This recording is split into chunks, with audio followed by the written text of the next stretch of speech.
네, 오늘 우리 함께 나눌 말씀은 다니엘서 6장, 6장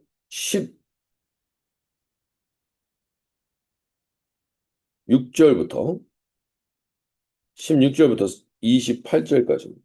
16절부터 28절까지의 말씀. 제가 새 번역 성경으로 읽어드릴 때 오늘 주님, 우리에게 주님의 살아계신 말씀을 허락해 주시옵소서 고백하며 나가도록 하겠습니다. 그래서 왕이 명령을 내리니 그들이 다니엘을 끌어다가 사자 굴에 던져 넣었다. 왕이 다니엘에게 말하였다. 그대가 늘 섬기는 그대의 하나님이 그대를 구하여 주시기를 바라오. 사람들이 돌 하나를 굴려다가 어기를 막았다. 왕이 그 위에 자기의 도장과 귀인들의 도장을 찍어서 봉하였다. 이렇게 하여서 다니엘에게 내린 조치를 변경할 수 없게 하였다. 그 뒤에 왕 죄송합니다.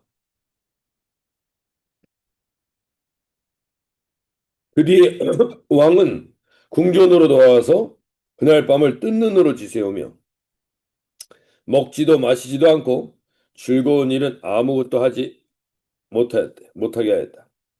이틀날 동이 틀 때에 왕은 일어나는 길로 곧 사자굴로 갔다. 그걸 가까이 이르러서 왕은 슬픈 목소리로 외치며 다니엘에게 말하였다. 살아계신 하나님의 종 다니엘은 들으시오. 그대가 늘 섬기는 그대의 하나님이 그대를 사자들로부터 구해 주셨소. 다니엘이 왕에게 아뢰었다. 왕은 완수무강을 빕니다. 나의 하나님이 천사를 보내셔서 사자들의 입을 막으셨으므로 사자들이 나를 해치지 못하였습니다. 그것은 하나님 앞에서 나에게는 죄가 없다는 사실이 드러났기 때문입니다. 나는 왕께도 죄를 짓지 않았습니다. 왕이 매우 기뻐하면서 다니엘을 굴에서 끌어올리도록 명령하니 사람들이 다니엘을 굴에서 끌어올렸다. 그가 자기 하나님을 신뢰하였기 때문에 그에게서는 아무런 상처도 찾아볼 수 없었다.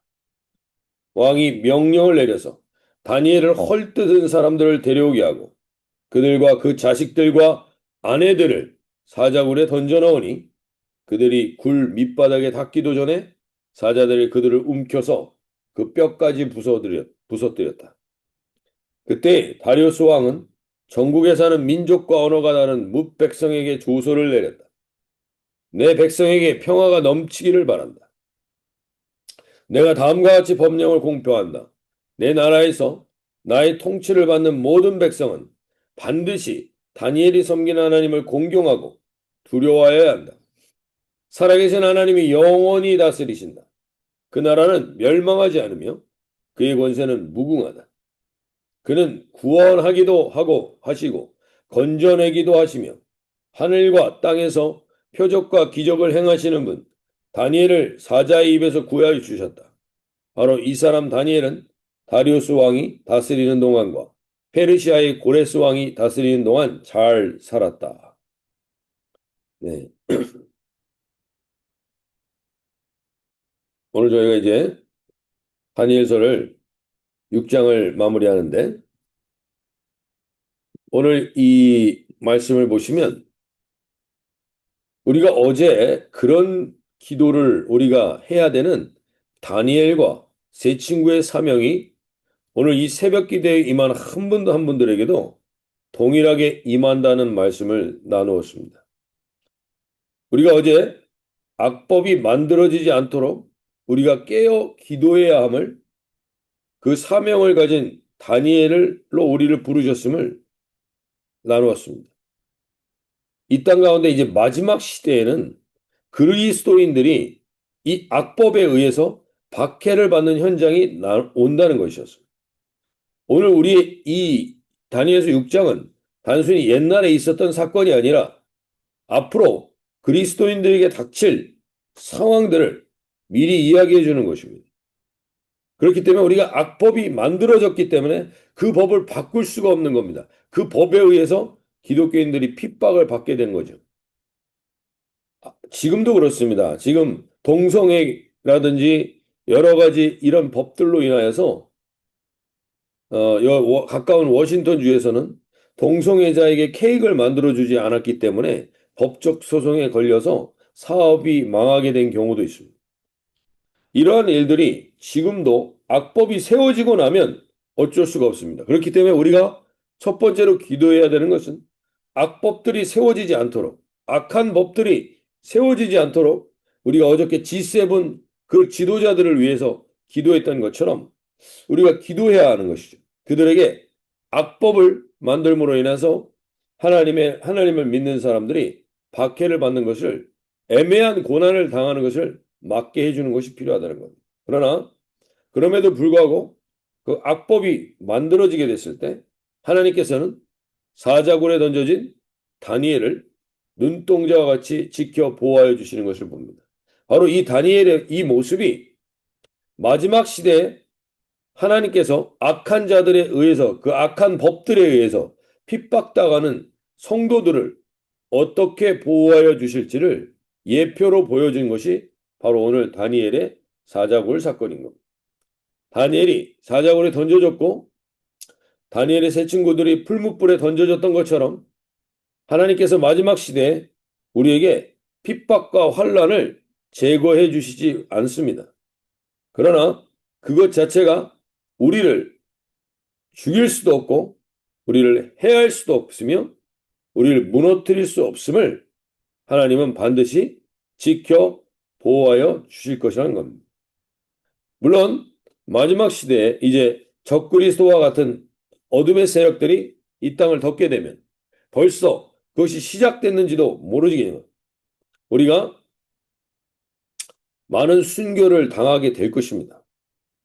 우리가 기억해야 될 중요한 것은 신자에게 순교는 결코 실패나 패배가 아니라는 점입니다. 예수님은 십자가에 죽으셨기 때문에 부활로 사탄을 머리를 짓밟으신 겁니다. 십자가를 통해 우리 모든 인간의 영원한 속죄를 이루신 거죠. 이런 의미에서 우리가 십자가는 패배가 아니라 승리의 사건이었다는 사실입니다. 우리가 로마서 복음을 나누면서도 얘기했지만 우리에게 승리의 소식이 있다는 겁니다. 끝까지. 그래서 오스왈드 챔버스라는 분은 이렇게 얘기했습니다. 십자가를 일종의 순교로 생각하지 말라.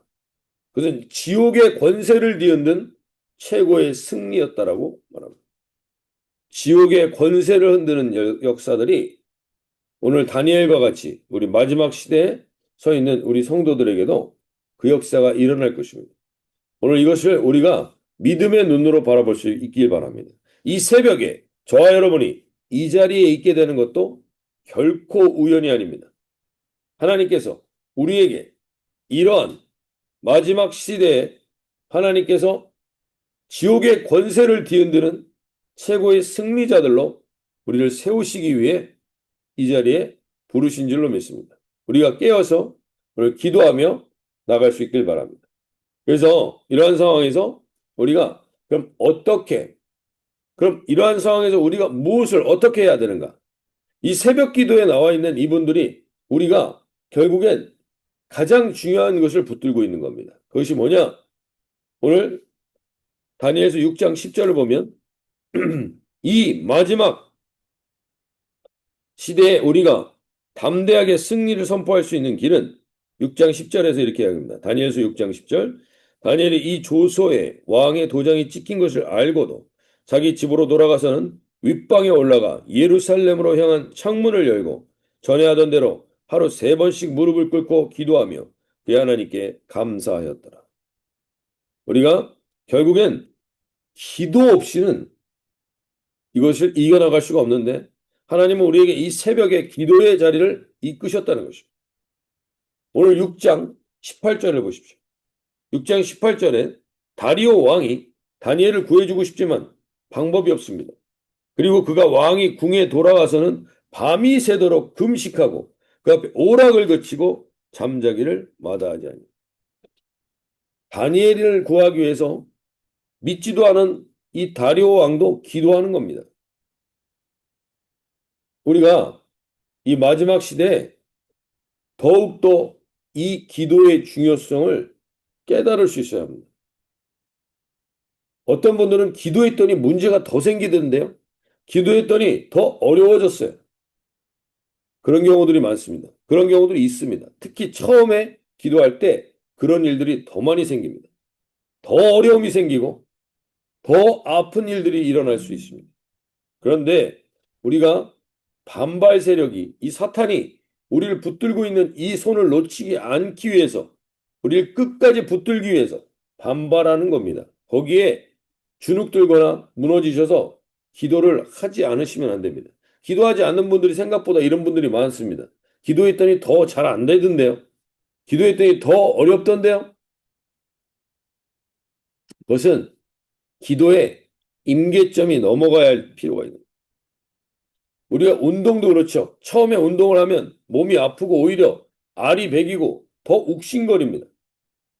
그 단계를 넘어가면 근육이 생기고 힘이 생기는 겁니다.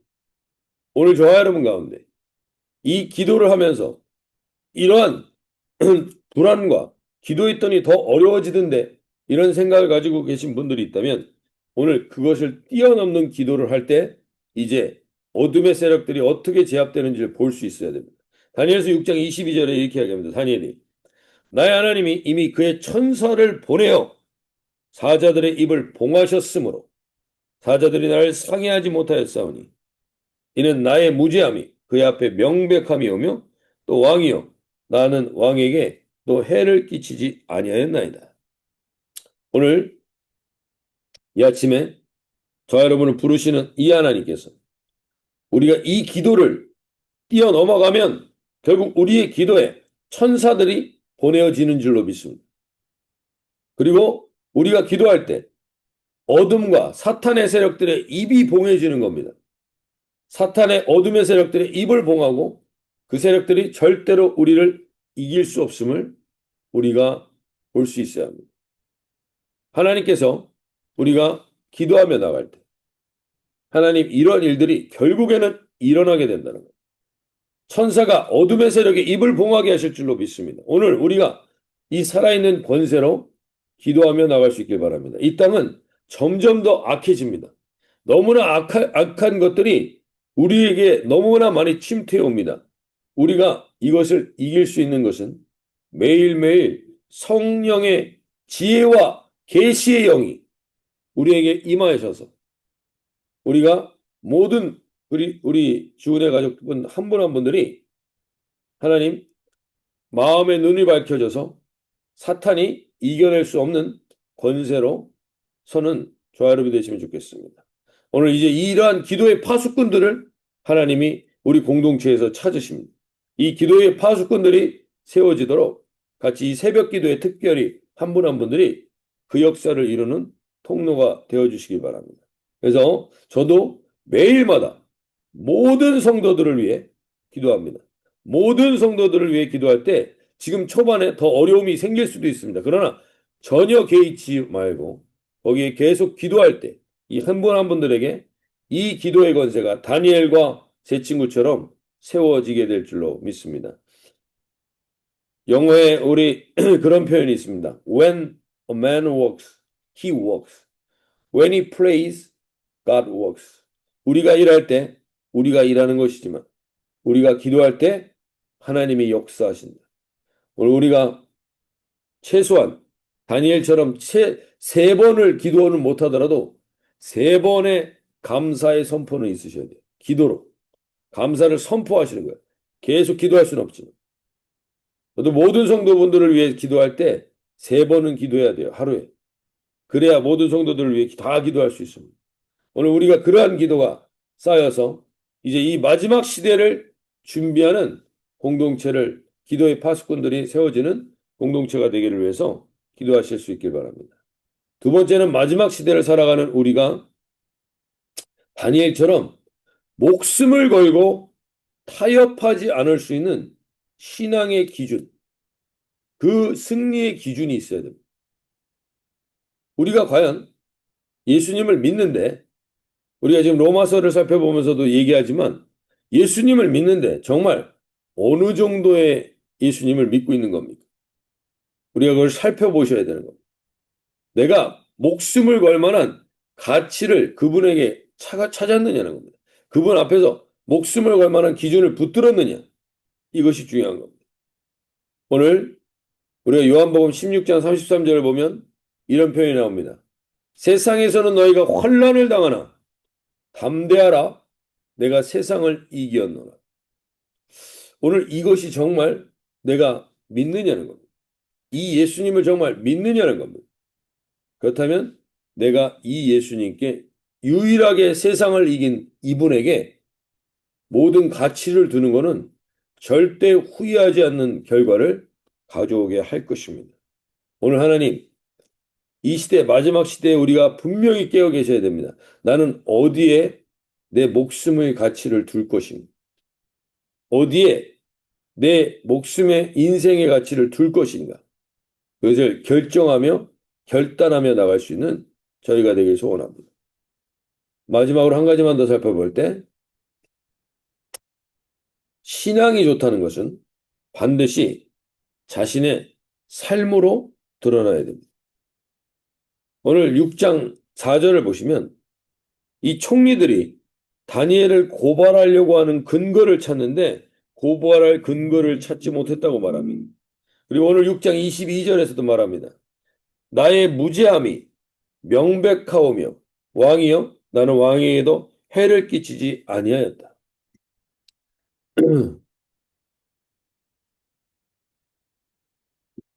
그러자 26절에 다리오 왕이 이런 고백을 합니다. 내가 이제 조르소를 내리노라. 내 나라 가날 아래에 있는 사람들은 다 다니엘의 하나님 앞에서 떨며 두려워할지니 그는 살아계시는 하나님이요 영원히 변하지 않으실 이이시며 그의 나라는 멸망하지 않을 것이요 그의 건설은 무궁할 것이며. 자, 하나님을 몰랐던 사람들이 다니엘을 통해서 하나님을 인정하게 됩니다. 우리의 신앙이라는 게, 우리의 믿음이라는 게 우리의 삶 속에서 드러나지 않는다면, 교회에서만 신앙생활이 드러난다면 그것은 온전한 신앙생활이 아닌 거죠. 내가 하나님을 믿는 것이 다른 사람들이 보기에도 그렇게 느껴지고 깨달아질 수 있게 하는 그러한 통로로 서는 겁니다. 다니엘과 세 친구가 그랬고 요셉이 그랬고 다윗이 그랬습니다. 우리가 다시 한번 돌아볼 때 우리의 신앙이 우리의 삶의 현장에서 어떻게 드러나고 있는가? 그래서 우리 어저께 잠언 통독을 했는데 잠언 통독할 때 잠언 22장 29절에 이런 표현이 나옵니다. 네가 자기 사업에 근실한 사람을 보았느냐? 이러한 사람은 왕 앞에 설 것이요 선한 자 앞에서 서지 아니하리라. 근실한 자기의 사업에 근실한 내가 신앙생활을 한다라는 것이 자기의 사업에서 근실하게 드러나느냐? 이러한 사람은 하나님이 왕 앞에 세우신다는 것. 다니엘이 그런 신앙의 사람이었습니다. 오늘 이 땅 가운데 우리가 마지막 이 시대를 살아가면서 하나님 앞에 우리의 사역과 우리의 삶이 이러한 믿음의 역사를 이루는 하나님 그러한 통로가 되게 해 주십시오. 오늘 우리가 이 기도를 가지고 살아갈 수 있길 바랍니다. 제가 아는 어떤 목사님이 이렇게 사역에 대해서 정의한 글이 있는데 이것이 우리의 직업과도 연결이 된다고 봅니다. 사역은 일이 아닙니다. 사역은 고역이 아닙니다. 사역은 너를 고생시키기 위함이 아니라 사역은 너 혼자 하는 것이 아니라 나와 동행하는 것을 배우는 기회이다. 즉 하나님과 동행하는 것을 배우는 기회라는 것. 사역은 나를 전심으로 의뢰함으로 나의 역사와 기적을 경험하는 기회이다. 하나님의 역사와 기적을 경험하는 겁니다. 전심으로 의뢰함으로. 사역은 나의 생명이 흘러가게 하는 기회이고 나의 살아있음을 증거하는 기회이고 또 나의 나라를 확장시키는 기회이다. 하나님이 말씀하신 거예요. 하나님이 우리의 사명과 우리의 사역을 통해서 자기의 생명이 흘러가는 기회이고 하나님의 살아있음을 증거하는 기회이고 하나님의 나라가 확정되는 기회라는 겁니다. 그리고 그 사역은 결국 우리의 마지막 하늘나라에서의 상급을 쌓는 기회가 된다는 것입니다. 오늘 이 아침에 저와 여러분을 하나님께서 마지막 시대에 다니엘과 같이 그 믿음을 지키는 세대들로 우리를 부르신 줄로 믿습니다. 오늘 우리가 악한 법이 세워지지 않도록 이 나라와 대한민국을 위해서도 기도하지만 하나님 그것이 우리의 다음 세대들을 위해서 너무나 중요한 것입니다. 다음 세대들이 온전히 믿음을 지켜가는데 하나님 그 핍박을 잘 이겨낼 수 있도록 애매한 고난에 놓이지 않게 하기 위해서 우리 악한 법이 세워지지 않도록 기도해야 됩니다. 그러나 그 법이 세워진다 할지라도 결국엔 이 다니엘과 세 친구의 태도로 우리가 세상 가운데 서게 될 때 이 기도를 가지고 있는 자 그리고 이 하나님에 대한 목숨을 걸 수 있는 기준을 가진 자 그리고 오늘 이것처럼 하나님 앞에 자기 사업에 근신한 그 믿음의 본을 보이는 자들이 결국에는 하나님의 살아계심을 그리고 하나님과 동행함을 그리고 하나님의 역사와 기적을 보이게 되는 통로가 되게 하실 줄로 믿습니다. 먼저 우리 새벽 기도에 있는 이 한 분 한 분들이 그러한 사람으로 서도록 제가 기도하고 저와 여러분이 서로 기도해 주시고 그리고 우리의 다음 세대들이 이렇게 설 수 있도록 우리가 깨어있는 마지막에 깨어있는 이 시대의 공동체가 되게 해달라고 기도하며 나갈 수 있길 바랍니다. 자유롭게 기도하시겠습니다.